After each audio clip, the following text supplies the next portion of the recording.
crime is definitely downstream from drug use and homelessness as well. And there's definitely an opioid problem going on in Seattle that we're here to talk about. And basically, the whole context of why we're even in Seattle, because there's going to be a couple people who are wondering, like, what's the connection between firearm use and the opioid epidemic, is essentially this. We have these grandiose conversations on a national stage about gun violence in our country. Yet and still, there are so much bigger issues going on that we don't address, that if we were to address those things, would alleviate a lot of the issues that we're talking about and blaming the gun on in the first place, i.e. crime.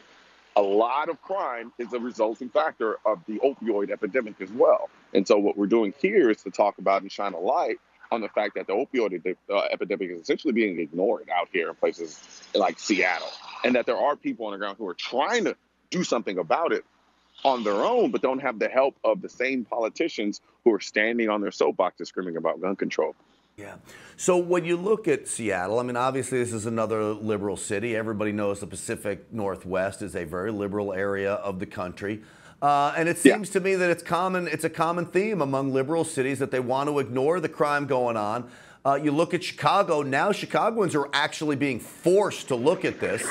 I would hope that Seattle starts to take cues from places like Chicago and not let it get to that point. I mean, inevitably it's going to get to that point, and they're going to have to. I mean, they're just without a doubt. There's no question about that. What we're trying to do is be preemptive about it and start addressing the issue before it actually gets to that point. As my mom always said, prevention is better than the cure.